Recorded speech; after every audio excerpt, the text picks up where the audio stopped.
live stream of the day. I'm going to be going live one more time later on today. I'm also going to be uploading my breakdown, prediction, and analysis of Liam Paro versus David Papot. So Paro's opponent, he's a guy coming in from France. He's undefeated. This is a fight card that's taking place in Australia my Thursday night. It's either going to be Wednesday in America or Thursday morning in America. In the Discord, I'm going to get one of the Aussie boys to stream the fight in the Discord. So all you Americans in the Discord, you'll be able to watch it. We did this last week. We just did this the other day with the Naoya Inoue fight, considering the Top Rank, their Facebook feed wasn't available for Aussies, but one of the boys in America streamed it in our Discord. So to join the Discord, guys, it's a couple bucks a month. Become a Johnny Says Boxing Insider. It's pinned in the comments section here.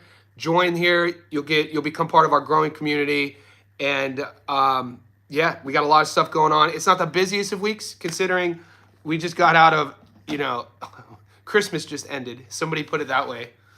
It was a crazy fight. I just feel like we've been in kind of a daze for like the last few months with all the fights. We got Australia this week. We have, and I have to double check, there are some little obscure cards going down. And then Gabby Fundora fights the following week. We're going to win some money there. So I've been doing my film study on this Aussie card. Guys, it's a fun card. There's some good fights on it. And I think I might have overstepped a little bit. I think there's going to be a couple fighters on upset alert. So I sent some birds out. I sent some messages to some of my guys here in Australia who are boxers, who train, and some guys who work in the media who follow the fighters around. Think like fight hype guys. I know a couple fight hype guys. And I think we're going to be good with Paro and Wilson, but I still want to double check. I'm comfortable with Paro. He's a big favorite. It was Paulo Acuso yesterday that I said was a lock. Now, I'm doing film study on his opponent, Abdullayev. I don't know, man. Abdullayev, big amateur career. He's fought a lot of people. He's fought Aman Khatiev. He doesn't have a lot of pro fights. So I'm gonna take my statement back when I called Acuso a lock, and I'm gonna do more film on his opponent, and then I'll get back to you. I think, Brock Jarvis is probably on upset alert against Ken Aiken. And then I think Jacob Ng is on upset alert. But we have a couple days. I'll be giving you my parlay for Australia. I'll be giving you my locks and my method of victory tickets. All of those will be in the Discord. I'll give you guys my normal long parlay. I'll give you guys in YouTube and my Dana White Contender Series picks. And then if you want all the other ones, you got to join the Discord. Mate, this is so sad. I want to say one more RIP to Ricky Hatton. Hopefully I don't get flagged for this. I put this up on my Instagram. I don't think a lot of people understand how big of a star Ricky was. He had a traveling section who would come with him everywhere. Overseas, Vegas. There's only one Ricky Hatton, man. People said they just saw him at the Paddy Donovan Lewis Crocker fight, and then he was found unresponsive in his home the following morning. So people are speculating that it was well documented. He struggled with mental health issues. He struggled with alcoholism. He struggled with addiction. And so it's being speculated that he took his own life. I don't like jumping to conclusions, but from what I've heard, I think his gym released a statement. It does seem that. So mental health is a real issue nobody talks about. How are we supposed to talk about mental health with when it's not even in the conversation? So I'm fortunate enough to have, not a lot, probably just two really, really close friends that, if you could talk. I'm grateful that I have two friends that I could talk to about everything, and then also, my very loving girlfriend Christina, I could talk to about everything. But if you guys don't have anyone to talk to, man, there's somebody who cares about you. It's heartbreaking to see Ricky go out so young. He's only 46. I'm 43. It just makes you never know what somebody's going through. You know what I'm saying? I was walking to the shops yesterday to go get some. One of the things I do is I don't fill up my refrigerator. As a part of a habit, I like going to the shops every day. and shop for I cook all my meals, so it allows me to get out the house every day. It allows me to eat fresh every day, and it allows me not to overeat. Because if you've ever owned a dog, you know that you can't just fill the dog bowl up with food. The dog will just keep eating. I'm the same way with food. So to keep myself disciplined, I shop for food every day, right? I was walking to the shops and I crossed paths. And one of the things I decided to do about 2 years ago was I no longer wear my AirPods. I don't listen to my AirPods. I don't wear them in public. And because I found like I was using my AirPods when I would go out to kind of hide from people. I would use my earpods in public to not speak to people, not talk to, like, even just acknowledge people. So my point is, I was walking past a lady, we crossed paths, and she just had the saddest eyes. You know, it was something I was noticing, just because there's been a lot of sad news lately. So it's just been kind of a lot of really, really intense things have been happening. And so, you know, I've just been more consciously aware of my interactions with strangers. And so my whole point is, I walked past her, I smiled, she kind of gave a little bit of a slight smile, and that was it.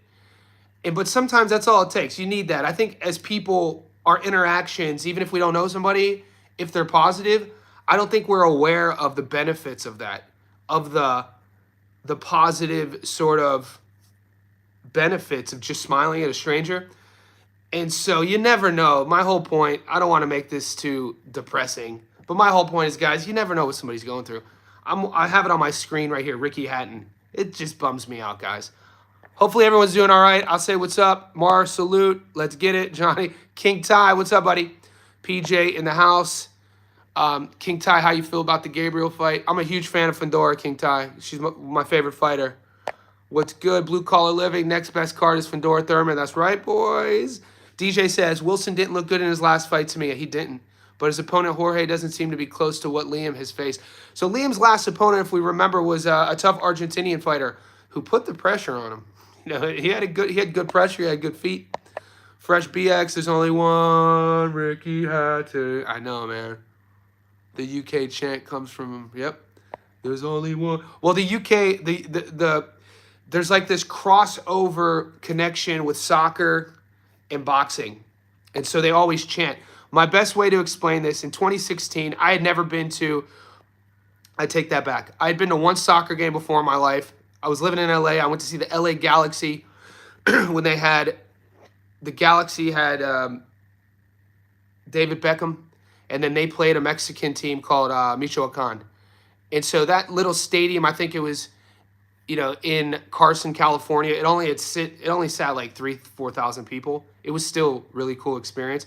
But in 2016, I go to a Sydney football stadium that seats, I think, 80,000 people. And my buddies were from London, so I went with them. And there was a Premier League team playing called Tottenham Hotspurs. So Tottenham had come to Sydney to play against an Australian Major League team called Sydney FC.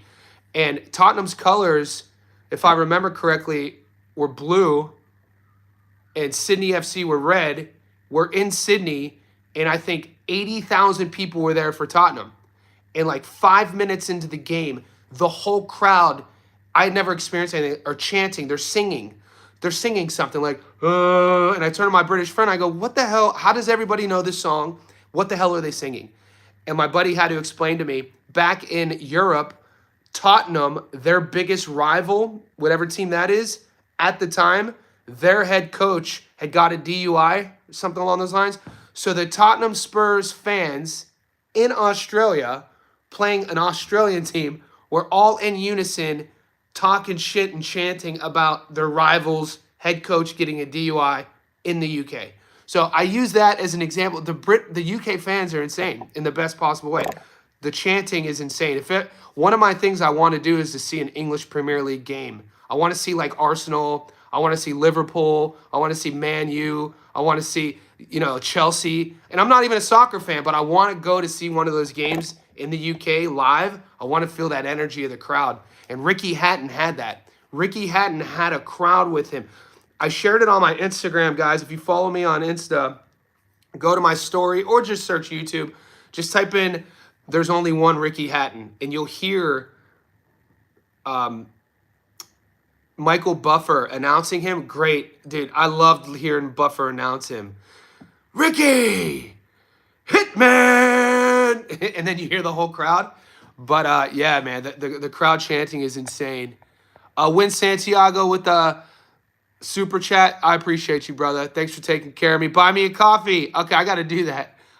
Somebody told me yesterday, get me a coffee. Let's celebrate their 5th super on a live stream. Win Santiago taking care of his boy. Adu, maybe the lady was a Canelo fan. What's up, Johnny, my guy? Tyler in the house. What's up, Tyler? PJ, Willie Hutchinson versus Mark Jefferson. Who should win? This is not a good, or is this not a good fight? Let me take a look at it. LOL, Sydney. Was it Sydney FC? I think that's what they're called. Sydney Football Club.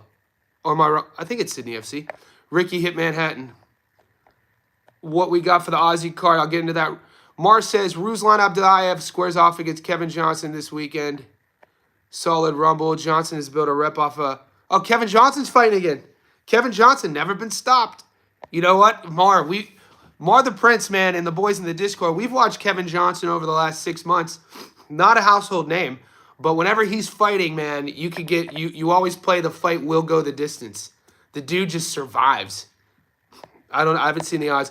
Win Santiago. I also vividly remember there's only one Frank Bruno. Yeah, so there's only one is kind of like an intro to a lot of their chants. There's only one Frank Bruno. Yeah, and it's kind of like how they,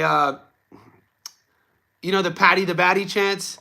Like, they kind of recycle and just put in the name. But Hatton was lightning in a bottle. Wasn't a perfect fighter. From Manchester, England, a place I want to go to. One of my guilty pleasures, guys, is I was telling my girlfriend about it. She thinks I'm so weird, but there's civil unrest throughout the entire world, which we know. But there's these YouTubers in Manchester who walk around Manchester with like these cameras, their cell phones, and they just record people.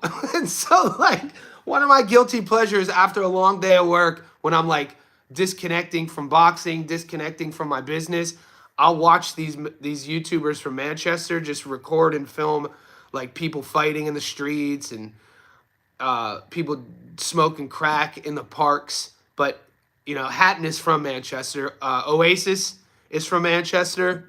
So like they have a bit, and then obviously we know Man City's from there, Man United. I want to go there. They just had fight. That's right. I'm pretty sure that's where the fights were, either this weekend or the weekend before. There was a big card there. Here we go, buddy. Here we go. Just getting here. What's your pick in the Paro fight? I got Liam winning that fight. Guys, we got 30 in here. I didn't even know it would be this busy. Appreciate you. Tuesday morning live streams really aren't the busiest. So as you're checking in, give me a thumbs up. Let me know who you like. David's in the house. What's up, buddy? One of the knocks on Hatton, and it was kind of legit. He was a rule-bending fighter, and as he got older, his style got pretty ugly. Yeah, Ricky Hatton. But David, just as you said, everything you just said, I'm not pushing back on that. That's why we love boxing. You know what I'm saying? So one of the reasons why boxing is the greatest sport in the world, because you have these as your weapons, your physical weapons, right, to score with. But then you have this to think with. And from there, as long as you're learning to throw jabs and, you have your jab, your cross, your hooks, your uppercuts. But from there, it's like every fighter puts their own creative flair on their style, whether it's beautiful to watch. Like, in my opinion, Floyd Mayweather's style was beautiful to watch.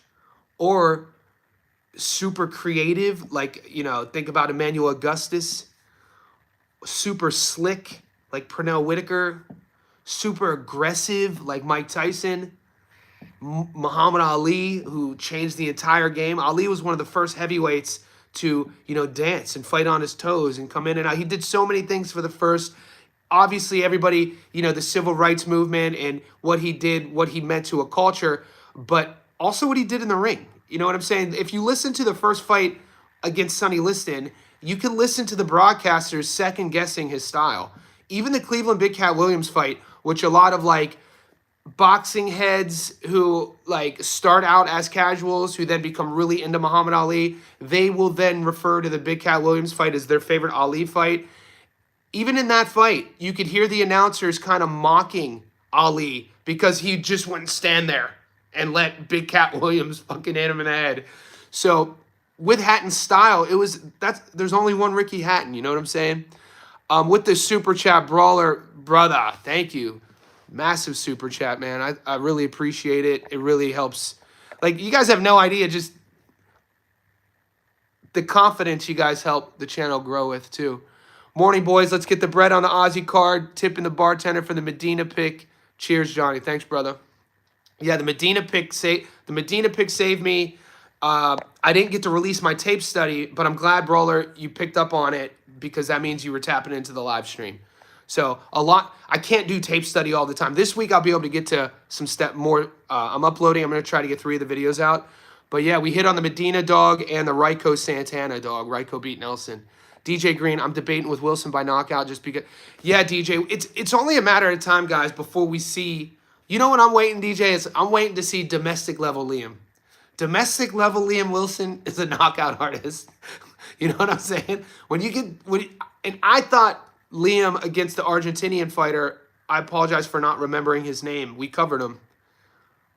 The Argentinian fighter was slick. He was way better than I gave him credit for. But when you put Liam on the domestic level, he turns into like a guy who knocks you out.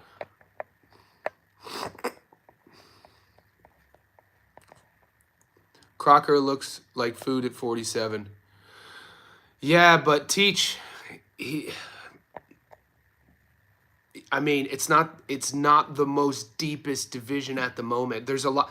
The crazy thing, Teach, about Crocker, which I'm not disagreeing, is that he's a world champion. That's freaking crazy. I had Patty winning every round except the 2 rounds he got dropped. David, Better Beef's Cutman Ross always talked bad about Hatton on his podcast, but those were the reasons. Yeah, Sal's blog talk. Hey, what's up, Johnny? Sent you a message.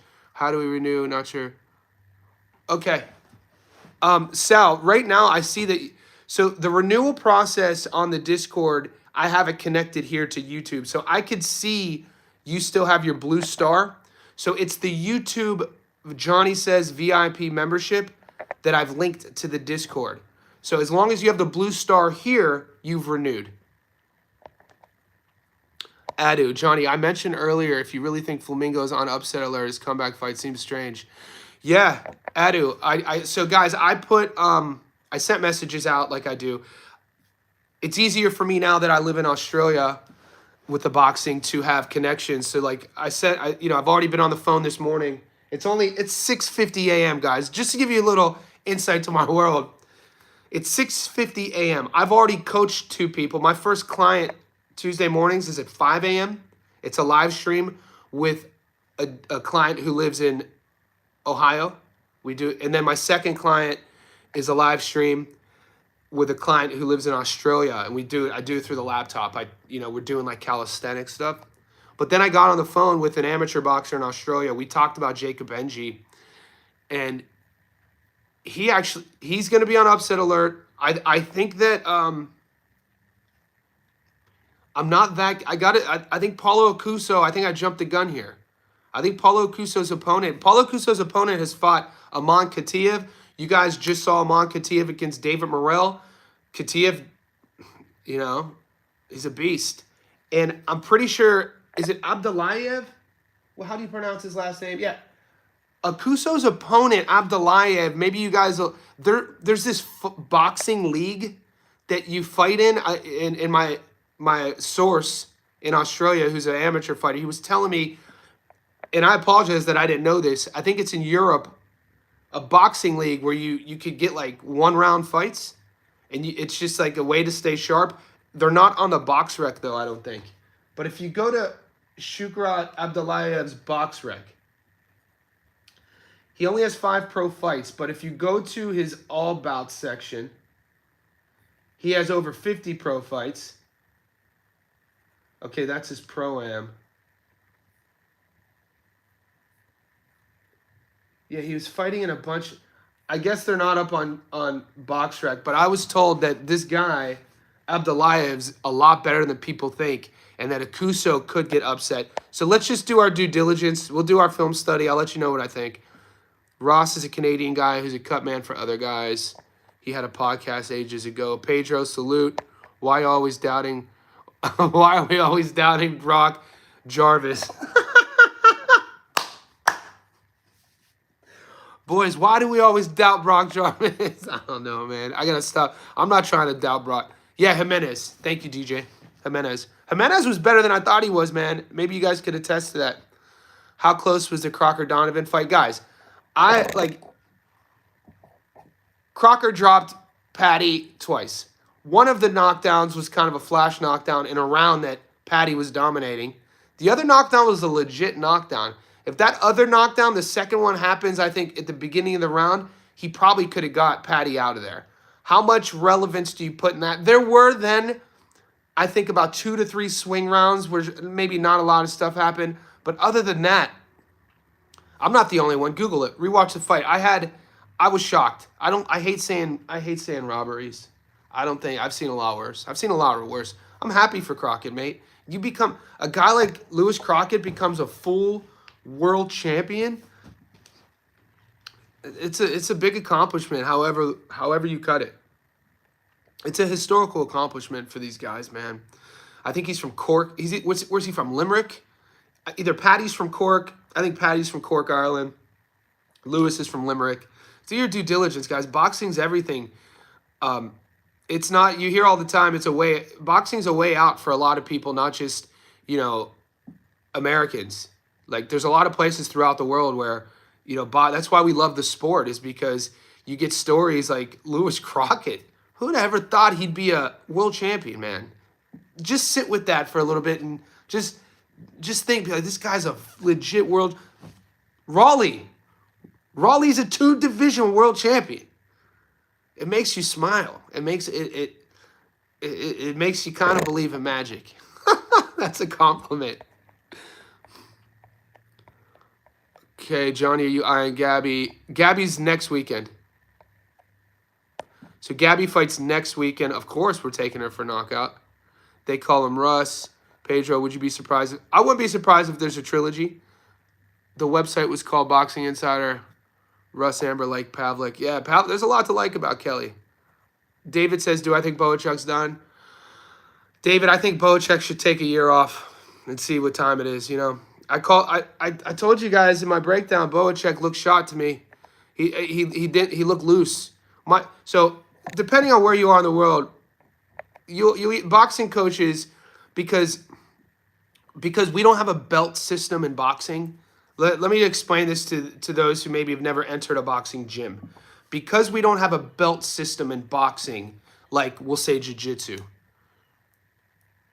it kind of, from gym to gym, will lack reverence and respect. What the belt system does, in my opinion, the best thing about a belt system, it's the only thing I really like about traditional martial arts, is the reverence towards the sensei, towards the coach. The reverence to your teammates, your stablemates, the reverence to the space in which you engage in combat. So, that being said, boxing, we don't have that. So that reverence really depends on your coach. That reverence really depends on from gym to gym. I've been in some gyms in Sydney, man, and I was just freaking blown away with how amazing they were, with the reverence, with the respect. What's the kid's name? When TJ Dahany was down here, so TJ used to train out as Bondi Boxing when I was working outside that gym. TJ was getting ready to fight Sam Goodman.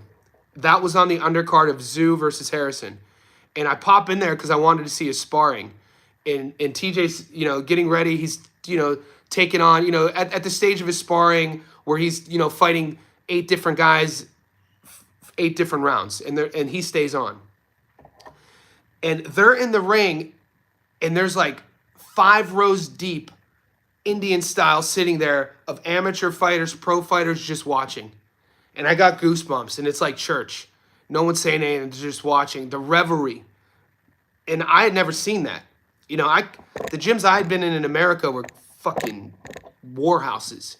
We're fucking brutal places where coaches, you show up, and if the coach you don't know anybody and you just walk in. I know coaches who would just take a dude off the street who wants to fight and put him in there with a sort of like a pro and get his ass kicked and then ask him, do you really want to box? And I'm not that type of coach. I think you lose a lot of guys that way. You lose a lot of potential guys that way. And so I'm on a ramble. My point was with Bohacek, my point was this. I was raised to speak responsibly and respectfully about fighters. So I don't like saying Bohacek is shot and he's done. My coach would always say a fighter looks loose. When I was watching Bohacek and how he carries himself before the fight against Brandon, he just looked loose. And a lot of that has to do with damage. A lot of that, it's hard to explain why that makes sense to me, that adjective loose, if you don't know the context and how he speaks. He just looks a bit damaged. So I'm not going to say shot. Saying somebody shot is super disrespectful. But a lot of my point was it depends on how you were raised, I guess. Super chat in the house. Vic Vallejo. There's only one Johnny. Dude, appreciate you, brother. He's fighting a bunch of bumps. Kiza, I honestly think you give Crocker another 3 rounds. I'll watch it again. Kiza, I'm going to watch it again because Kiza's not the first guy to say that. He's not the first one I heard in the last 48 hours to say that it was. And I didn't say it was a robbery, but I did say out of impulse yesterday that I only gave Crocker 2 rounds. So I am going to take that back before I rewatch it. A boss is about to be a full champion, as already would have thought. Karen is better than 3 of the champs at 47. People sleep on Chukachin, man. Come on, I'm not arguing with that, Fresh. People sleep on Karen. Karen's a tough out. Karen's a tough problem to solve, man. I agree with you. But Fresh, who wants to fight? Like, that style, it's a tough style. Like, that's something like why, if you're an international fighter, not from America, if you don't have a big promoter, if you've been in fights with, guys that people consider potential pound for pound, like Jaron Ennis, and you shared the ring with him and you've shown Jaron sort of, he went the distance with him in one of the fights. I put Chukachin in the same category when Avanesyan was younger. David was another guy people slept on. Ava is a hell of a goddamn boxer. I mean, he's a bit older now, but Ava, it's weird, man. We got to stop judging fighters on them losing to guys like Jaron and Bud. Just because you lose to, think about what they had to mean. Think about how much they meant for their careers to even put themselves in a position to fight Terrence Crawford. Think about what you had to achieve in your career to even put yourself in a position to fight Jaron Ennis. You're not a bum off the street. I thought she fights on the Collazo card. Maybe I'm tripping, Mara. I'm politicking with this chicken, wondering if I'm a creeper. A little hood rap from 25th, named to make it coming through. Like I do, I don't know why me saying tripping just triggered DMX. I think I have a glitch. September. Oh! See, I've been in a haze. Gabby fights this weekend. I'm definitely doing the breakdown on Gabby. Gabby versus Kubicki. That's a knockout waiting to happen. And Oscar Collazo. That's for a world title? Let's go. We got some fights this weekend, boys.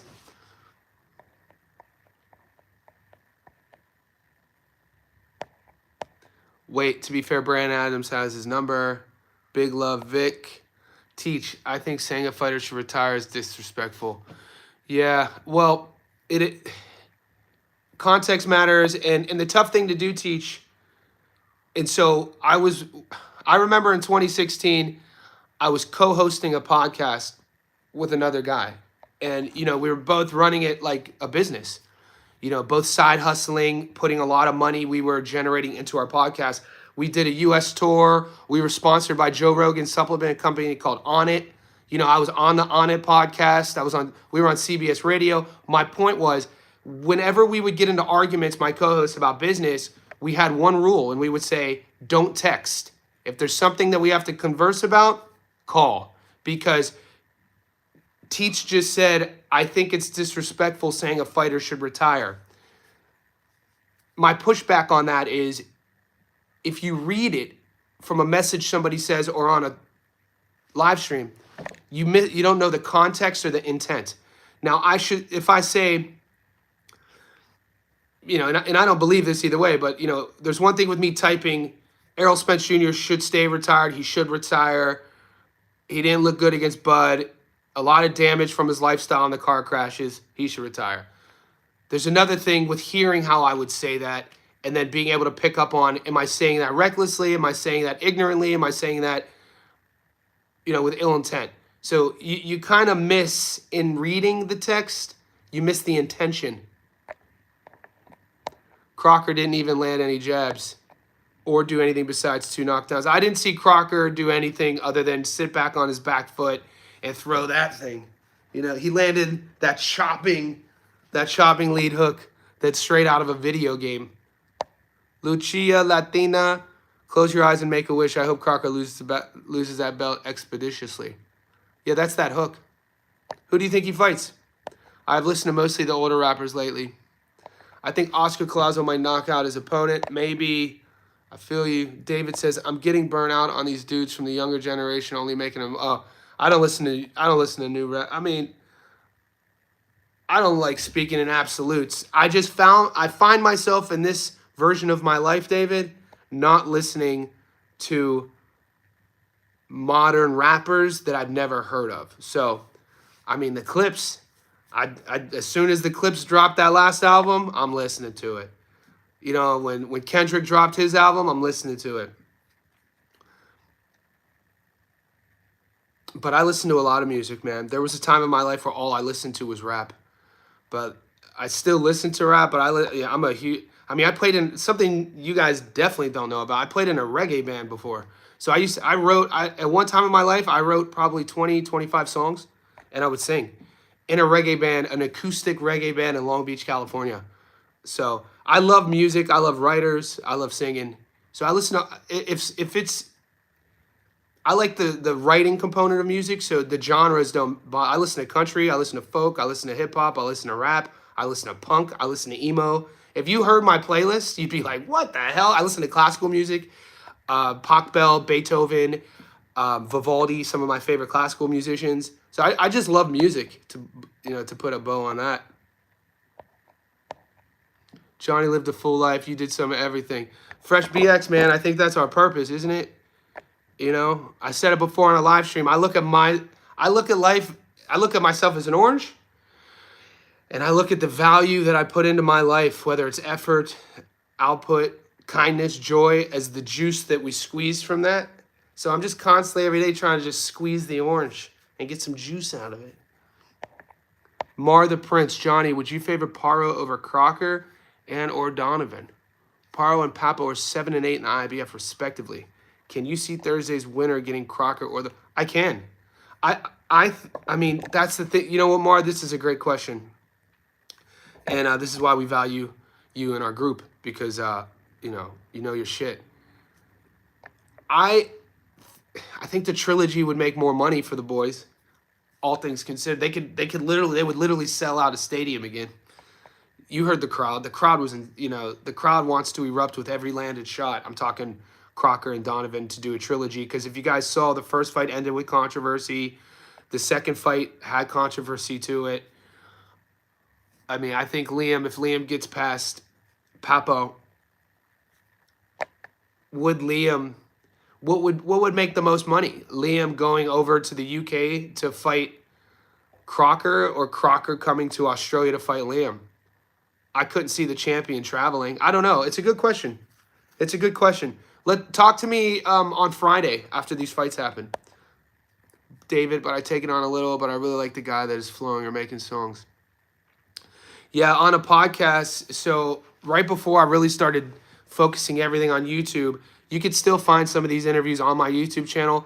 Over the years, I've hosted and started 2 different podcasts. The last one was called Ungoogleable, and I interviewed Fred the Godson. So Fred the Godson, rest in peace. He's one of the most underrated New York rappers of all time. That people have never heard of him. He's what you would call, I'd call him a wordsmith. He was a master of wordplay, and he would get in like you might recognize him from the Cipher, or like his freestyle flows on a radio station out of New York. Adu, we know you love singing. I'll stop. Swaggy, what's up? Fresh BX. I wouldn't mind seeing Paro take that belt. It makes sense. He's going to IBF route.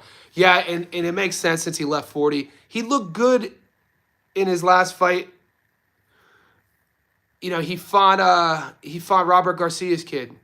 We covered that fight, but he had like 7 years off, I think, or he had like 5 years off. I want to see more Liam. Johnny with the big guns, Jason, Jersey, Paul, wow. Dwayne in the house, what's up? Latino, Lucia, Caminos. Am I hidden? You ain't hidden, I see you. Dwayne. David Iser, Rio de Young OG. I forgot to mention him. He is really dope, but he's not super young. Rio da Young OG. I don't know that guy. We're talking about hip-hop right now. Vic Man, singing is cool, and no Lucia. I see Lucia too. Swaggy. I'll probably go a bit heavier on fight to go the distance. Yes, for Paro, Papot. You fight to go the distance. Are we getting odds, guys? Let's talk about some odds. All right, I'm going to pull up some odds real quick. If you guys have your laptops or a second device, let's go. I don't know if I'm getting prop bets yet. Oh, there we go. We got a prop bet. So right now, Liam Paro on the money line, he's $1.08. 100 on him just to win. Not a lot of juice at all. Papo, I still have to do my tape study on him. He has this huge record. He's a French fighter. Keep that in mind. We know how we feel about We know how we feel about white French boxers. Liam Paro on points is $1.94. Liam Paro by knockout, $2.25. I got to see the tape, man. I got to see the tape. Liam's going to be quick. He has hand speed, that southpaw style. Liam likes to set up that backhand. We saw him struggle with a mover. We saw him struggle with Hitchens in terms of, getting Hitchens where he wanted him to. He wasn't able to handle Hitchens' jab, but in my opinion, Hitchens has one of the best jabs in boxing. I don't know much about the French guy. I got to see. We got about a day. On this same live stream tomorrow, I'll let you know if I like him by stoppage or by decision. Right now, the odds have that at a 50-50, by the way. Even on my sports book, Fresh BX, I think all the odds, but Liam Wilson. Latina, he sees me. Johnny's so fine. Poppy, probably moderator. We don't have a moderator. Thank you, Latina. DJ Green. Papo's going to be on his back foot most of the fight. Yeah. Vic Man, Lucia. Fresh BX, that 16-year-old you talked about, that's a B-side, is a favorite on the books. That 16-year-old you talked about is a B-side. Oh, yeah. He is the B. You're talking about Warren Gara. Let's talk about that fight.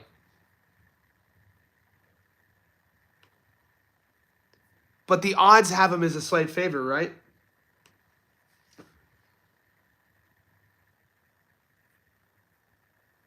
Yeah, I see there's a lot of money has come in on him. So we're talking about Lachlan O'Shea versus Darren Gara Trahala. So Darren Gara Trahala, this is a guy I told you guys yesterday. I was made aware of him when he was 16 years old, fighting out of Bondi Boxing Club. He's from Western Sydney. He has a traveling section. There's people out of Western Sydney who think this kid is going to be the next Aussie champion. He's still young. I want you guys to do your own homework. I want you guys to check him out. I've sent messages about this kid, about his opponent as well. Yesterday, he was $1.84. So much money has come on him, which kind of doesn't make me too comfortable, actually. I'm being honest. I don't like him at $1.53 right now. I don't like that. Because I'm not going to say he's not a lock. The kid doesn't have. Okay, Lachlan O'Shea's 9-6. Trahala's 5-0 with 2 knockouts. He's 23 now. Damn, the time flies, man. We just saw him I saw him fight in May. He was on the undercard. He fought on that the undercard of Caesar Vaca versus Sam Goodman. He got a 4-round stoppage. This is a 6-round fight. He's fighting Lachlan O'Shea, who's 9-6. Lachlan O'Shea is 32, 4 knockouts.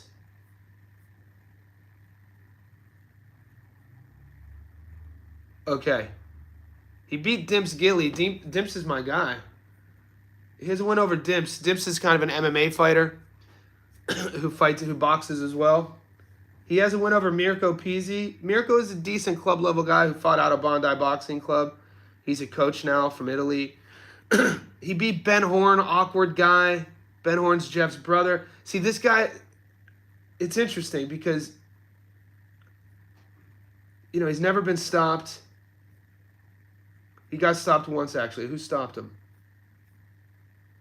Andrew Hunt. He got stopped in the first round. All right, give me, like I said, we got about 24 hours before we make our final decision. I might just message, I think I'm going to message Del Vecchio from Bondi Boxing and ask him about what he thinks about this fight, Trujillo. I don't like the odds, and I know why Trujillo is the favorite because the odds are only a reflection of where the money's coming in. Trujillo's a guy, like I said, when you go see him fight, he has like 4 rows of guys with banners chanting his name, and they're part of this. I think they're part of this traveling Western Sydney. I don't know if it's and maybe some of you Aussies could help me out here because I don't want to misspeak. But I know his cheering section is either part of a Western Sydney like motorcycle gang or a Western Sydney football club gang. Like when I say gang, I mean like you know, hooligans in the best possible way. So I assume all of those guys have put all this money on him, which made those odds go the way they did.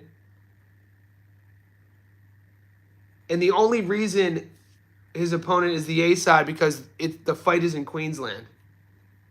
It's in his hometown. You know, Darren's only 23. We'll see. I'll let you guys know. We got time. We got time. Yo, Johnny, it's Terrell Fearon, mate. The message you sent me was amazing, bro. I really appreciate it. I shared it on my Instagram. Terrell Fearon, man, the super chat was nice yesterday. That message you sent me, the comment, bro, that's why I do what I do, bro. I'm glad that you're finding value here. Lock and Osha ain't that good. Stop overthinking it, Johnny. Go with your gut. Here we go, PJ. All right, I'm convinced Darren. We're going Darren. Darren's gonna win this fight, guys. Darren's gonna win this fight. I think I'm gonna do more tape on Abdullayev Shavkat against Paulo. What do we think about Brock Jarvis? You guys, what do you guys think about Brock versus Ken Aiken?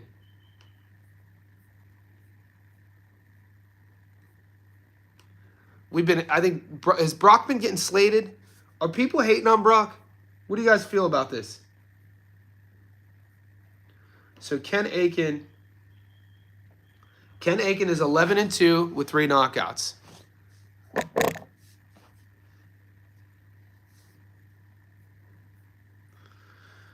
Hunter Yoni, no, Brock should win this fight.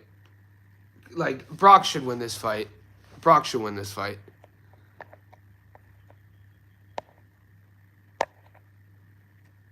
Darren Till, you say, Johnny. Jason Jr., Jersey Duval. Darren Till? What am I missing here? I know Darren Till's coming off stopping Luke Rockhold. Is he fighting again? Latina, showing me too much love. Come on now. No such thing as too much love. I appreciate you guys. Brock got more important. Guys, Brock should beat Aiken.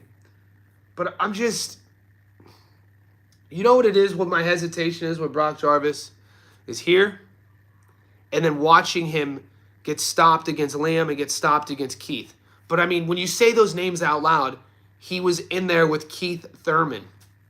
He was in there with Liam. 2 former world champions. 1, possibly 2. One is a future Hall of Famer. Keith is a future Hall of Famer, right? Maybe I'm just biased. Is Keith Thurman a potential Hall of Famer? What do you guys feel on that? Let's pull up Keith's box rec. Because sometimes I get kind of like, because I'm a fan of Thurman. Those are champs. Who's this dude? Yeah. I love John. I really do. You guys know? We're all learning, Clifton Dennis. We're all learning. So Keith Thurman, let's answer this. If Gary was here, Gary would ask you, Gary would say, I'm putting up a poll.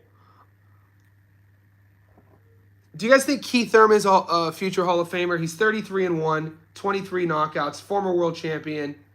His only loss was to Manny Pacquiao by split decision. He has wins over Mario Barrios, former world champion. Lopez, Danny Garcia, who will be in the Hall of Fame. Sean Porter, former world champion. He beat Ghost Guerrero, Bundu, Quintana. I don't know. I don't know if his resume... what do you guys think about... She is. I love my girlfriend. What do you guys think about Thurman's resume?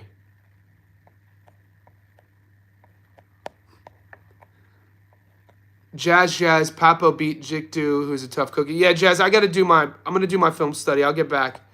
I'm going to be giving you my film study breakdown on the Paro fight, the Liam Wilson fight, Gabby Fundora. I got to get to work. You feel Tim deserves that. DJ, if Tim Bradley can be, Thurman can too. Is Tim Bradley? Yeah. Do you feel Tim Bradley deserves a Hall of Fame shout? I think. What do you guys?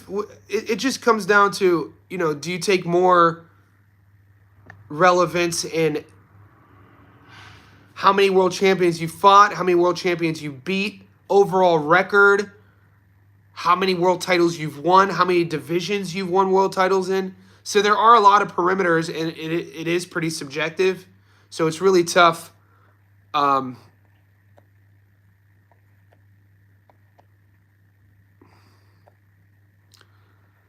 Thurman is a knockout artist. That's why he beat Jarvis.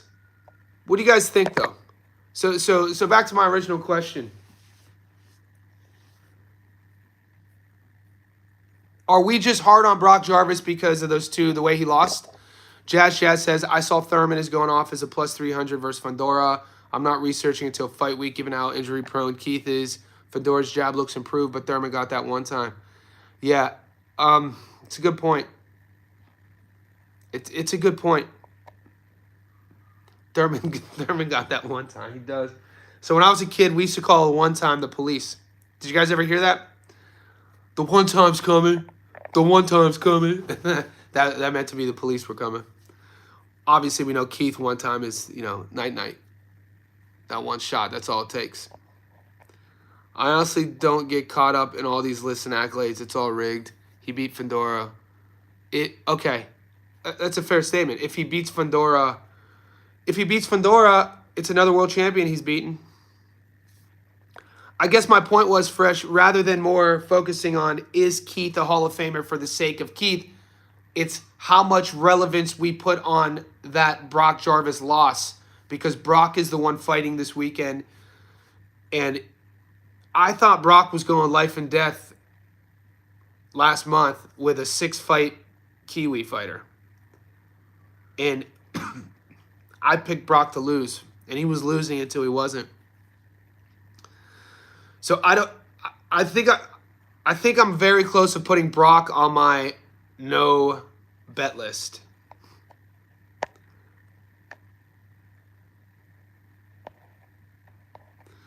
Hell yeah, one time. Okay. You gotta put them dips on.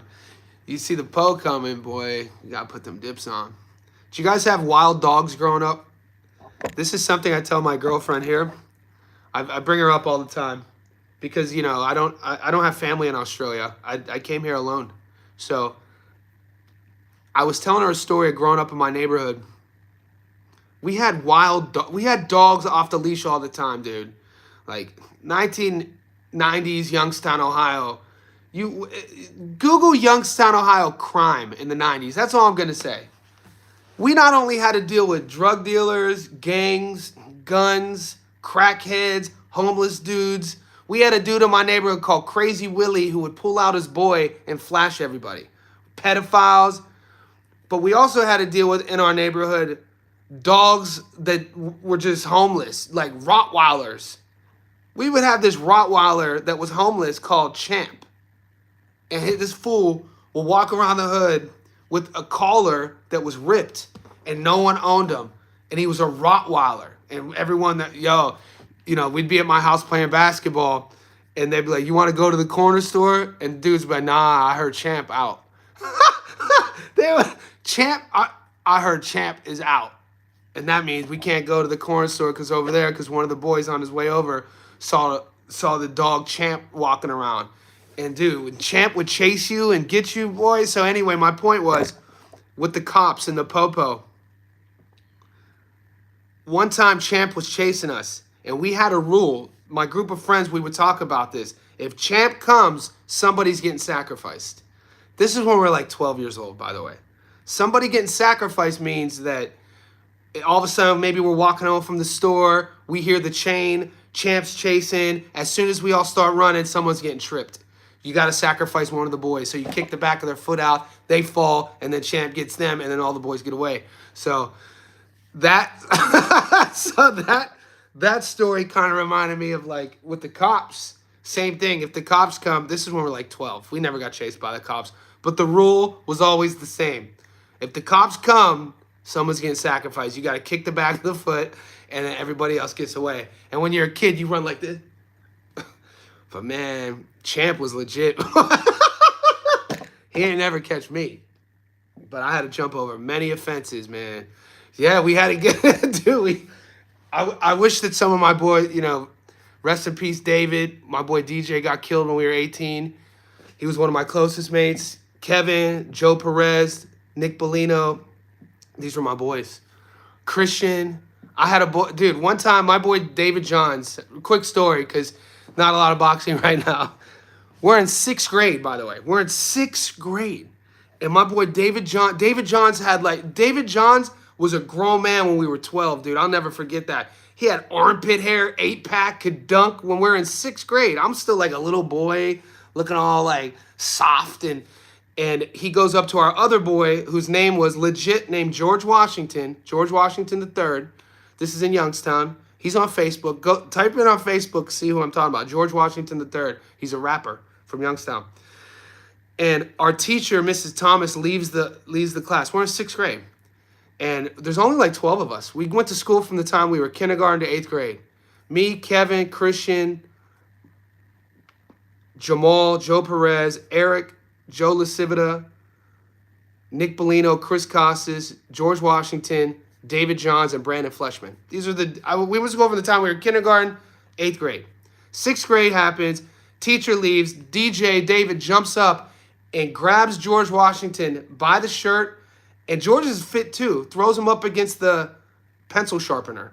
Back in the day, we had this pencil sharpener in the corner of the back room, to where, like, if you wanted to see people what you were wearing, you get up real slow, make the desk creak, and you walk to the pencil sharpener. That was our social media.